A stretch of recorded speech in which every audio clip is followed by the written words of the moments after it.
Hey guys, this is I Love Human Connections. I love human connections. How are you? As the title suggests, I'll be talking about a typical hiring process for a government sector job.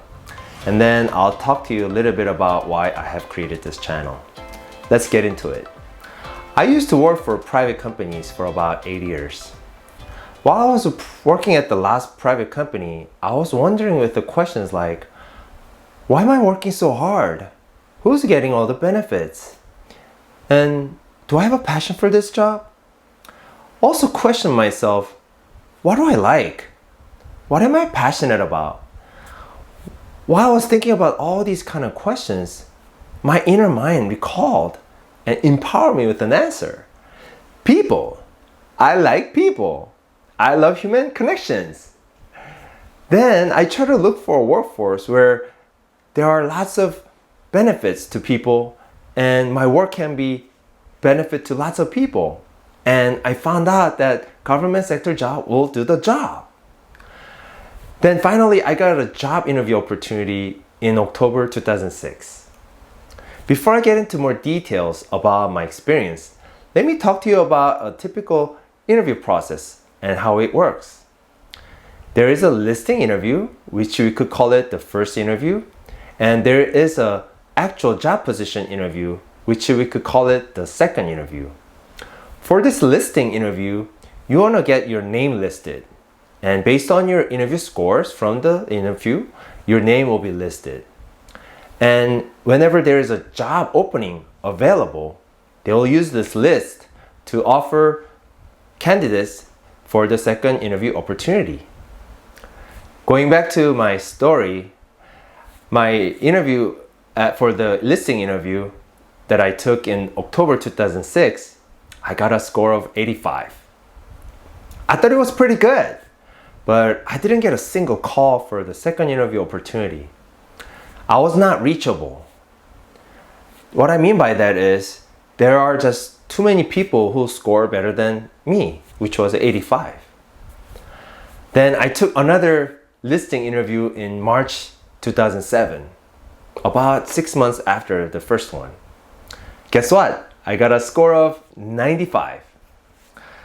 When I got a letter from the government, which had an information about the interview, it also had an information about how many people had scored better than me. It had 5 people. So basically, I was the 6th person. I got a call for a second interview opportunity. I went on, and it was quite brutal. I thought I was prepared, but I wasn't prepared the way I should have been prepared. And some of the questions I couldn't even answer. I knew I was going to fail. As soon as I walked out, I took notes of all the questions as best as I could remember them. And while I was waiting for another chance, I put a script together for all those questions. Fortunately, they gave me a second chance, third chance, fourth chance. Well, I was going through the failing process, and while I was going through this failing process, I learned about how the process works, and I had gained a list of questions that I was able to script together. Finally, on the fourth interview, some of the questions were repeated, and I was able to improvise some of the questions as necessary. I got finally picked up. On November 26, 2007, it was my first day at work for the government sector. Thank you. Why am I talking about all these boring processes? From the first interview to the first day at work, approximately 14 months. And if I include the time of looking for the interview opportunity and submitting applications, I think good 16 months. What I want to tell you is, if I didn't have the job at the private company, I wouldn't be able to go through this process. 16 months is not a short period. Therefore, I want to encourage you, if you think this is a job and you have a job right now, don't quit your current job until you finally get one. And if you don't have a job right now and you think this is a job for you, don't just focus on this one, but also focus on something else so that you can go through this process without too much financial burden. So why would you want to work for a government sector job? Government jobs are very, very stable. I've been working for this government past 11 years, and I even went through the 2008 recession. It was stable and permanent. Not just the stableness of it, it also brings you pension and life insurance for lifetime after you retire. Unless you do something very, very silly like not coming to work on time or not showing up without noticing your supervisor, you will not be let go. Therefore, you won't be let go. Another benefit that I really like is there are lots of opportunities to learn and grow limitlessly if you really want to. What I mean by that is you can change your division, you can change your classification if you work on it.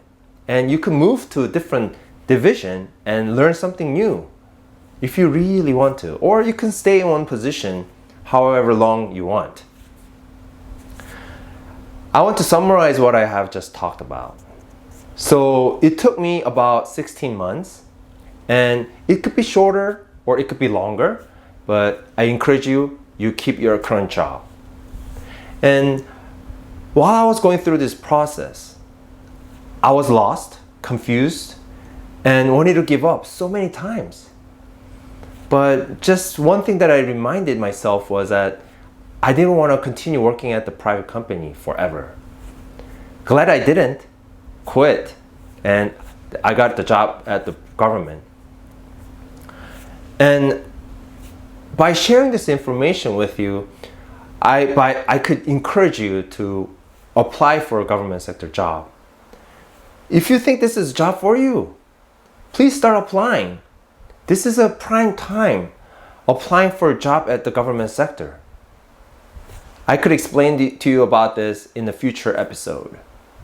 And also, remember, you need to work on it.